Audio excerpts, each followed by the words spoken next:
पूज्य यादवेंद्र बाबा प्रसिद्ध संत। पर भैया ये वृंदावन तो सिद्धों की सराय है, आज भी सिद्ध हैं। ये कभी सिद्धों से रसिकों से वृंदावन खाली होने वाला नहीं है।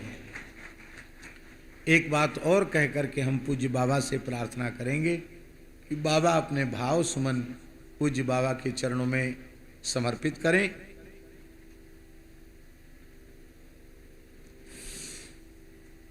हमारे पूज्य गुरुदेव पहाड़ी बाबा महाराज ने घटना सुनाई कि ये बात होगी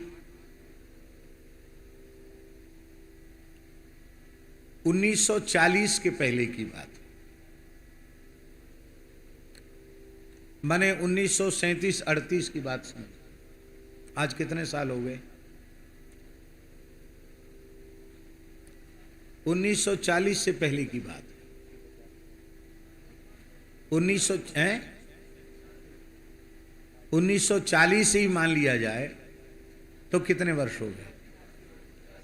85 वर्ष। तो महाराज जी कहते कि वृंदावन का स्वरूप ही अलग था उस जमाने में। आप सोचो 85 वर्ष पहले कैसा होगा स्वरूप। हम लोगों ने 80-81 में जो स्वरूप देखा है उसमें कितना परिवर्तन हो गया, उस समय क्या होगा। तो बोले खाक चौक में एक संत आए, नई अवस्था थी, 30-32 साल की आयु होगी। अत्यंत सूक्ष्म आहार करते थे, थोड़ी सी सब्जी ले लें, थोड़ा छाछ ले लें, बस हो गया। सप्ताह में एक दिन इतनी सी खिचड़ी लेते थे, एक दिन अन्न लेते थे सप्ताह में, वो भी मुश्किल से 2-3 तोला। और यमुना स्नान करना नित्य, और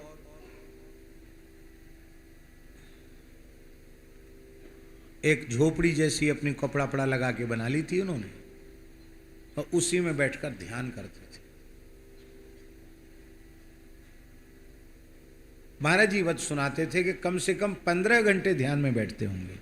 कितने? कम से कम 15 घंटे। एक बैठक में 7 घंटा, दूसरी बैठक में फिर 7-8 घंटा। बोलते किसी से नहीं, बोली सुनी नहीं उनकी। 4 महीने वो रहे, पूरा चातुर्मास किया। इसके बाद जाने लगे। तो महाराज जी कहते उनके रहने से मुझे बड़ी प्रसन्नता थी कि एक ऐसा अच्छा उत्तम से उत्तम साधक संत यहाँ रहते हैं। उनकी महाराज आप तो जीवन भर रहो यहाँ, क्यों जा रहे हो जमुना किनारा छोड़ के। बोलते थे ही नहीं। बहुत मुश्किल से जब आग्रह किया कि रुक जाओ, तो उन्होंने कहा कि नहीं, हमारा बहुत मन था वृंदावन दर्शन करने का, 4 महीना हो गया, हम ऐसे ही घूमने फिरने वाले साधु हैं, एक जगह टिकते नहीं हैं, चलते ही रहते हैं, अब हम नहीं रुकेंगे।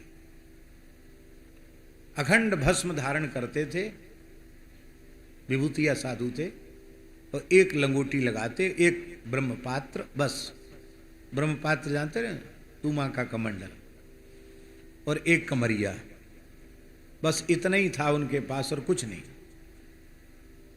तो आसन बासन तो कोई जैसे हम लोग सूटकेस और थैला वैला लेके चलते, वो तो कोई बात ही नहीं थी। फक्कड़ साधु। दंडोत किया, ठाकुर जी को साष्टांग किया, हमको साष्टांग किया। बोले महाराज कोई भूल चूक हुई हो तो क्षमा करना, अब हम जा रहे। तो जाते जाते उन संत के मन में आया कि इतने दिन हो गए, 4 महीना, एक भी वृंदावन की परिक्रमा नहीं की, परिक्रमा कर ले। पैदल ही चलते थे। तो परिक्रमा वहीं से खाक चौक के सामने से परिक्रमा उठा दी। पुराना परिक्रमा का मार्ग भी वही था। परिक्रमा वहीं से उठा दी और परिक्रमा करते हुए हम रमन रेती आए। हम लोगों ने यहाँ खूब रज का दर्शन किया है। तो उस समय तो क्या स्वरूप रहा होगा, सघन लता सघन वन ही होगा। तो उन्होंने रज में बैठ करके रज की वेदी बनाई और भाव से श्री सीताराम जी को विराजमान किया और मानसी में ध्यान में सीताराम जी को स्नान श्रृंगार पूजन अभिषेक राग भोग सब किया। बहुत अच्छा लगा उनको। मानसी सेवा करके यहां से चले तो जैसी जुगल घाट पहुंचे कि एक भिखारी जैसे संत जिनके मस्तक पर तिलक नहीं, दुबला पतला शरीर और ऐसे फटे पुराने कपड़ा जैसे शरीर पर लपेटे हुए से, जैसे कोई अवधूत हो, पागल हो, ऐसे ऐसे एक गुदरी थी और कुछ नहीं था। जटा थे उनके, जटा ऐसे बांधे हुए थे। ए बाबा जी इधर आओ, नहीं ए बालक भगवान इधर आओ, उनको बालक भगवान का इधर आओ, हम तुमसे एक बात पूछते हैं, बुरा तो नहीं मानोगे? हमारे पूछो, क्या बात पूछ रहे हो? बोले राम जी जब विश्वामित्र जी के यज्ञ की रक्षा करने गए तो अकेले गए कि कोई संग में गया? बोले हाँ लक्ष्मण जी गए संग में। ब्याह भी अकेले हुआ? बोले सब भाइयों को। लक्ष्मण जी संग में थे कि नहीं? बोले थे। फिर वनवास लीला हुई, लक्ष्मण जी संग में रहे कि नहीं रहे? हाँ रहे।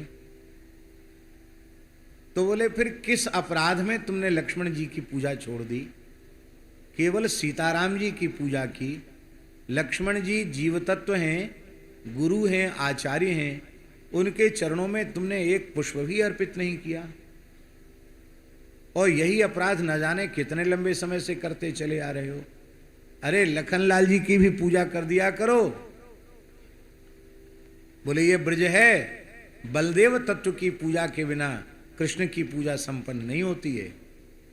ऐसे ही लक्ष्मण जी की पूजा के बिना राम जी की पूजा पूरी नहीं होती है। और उनके तो जैसे पैर के नीचे की जमीन खिसक गई। वो विचार करने लगे कि अरे मैं मानसी में रमण रीति में बैठकर सेवा कर रहा हूं और ये फक्कड़ बाबा जी जुगल घाट पर बैठकर मेरी मानसी अंतर राज्य की, अंतर जगत भाव राज्य की मेरी सेवा का दर्शन कर रहे हैं और देख रहे हैं कि सीताराम जी की पूजा की, लक्ष्मण जी की नहीं की। सोचने लगे। बोले क्या सोच रहे हो? वृंदावन सिद्धों की सराय है, यहां पागलों के बेस में भी संत हैं। मैं बोलता नहीं तुमसे, पर तुम अपने मन में एक अभाव लेकर यहां से जा रहे थे कि वृंदावन में तो लड्डू कचौड़ी खाने वाले साधु हैं, कोई सिद्ध महात्मा नहीं है। तो ये भ्रम लेके यहां से मत जाओ, नहीं धाम के प्रति अपराध बन जाएगा। धाम में गली गली में सिद्ध हैं, पर वो कहाँ हैं, कैसे हैं, इसको भगवान के अलावा कोई नहीं जानता है।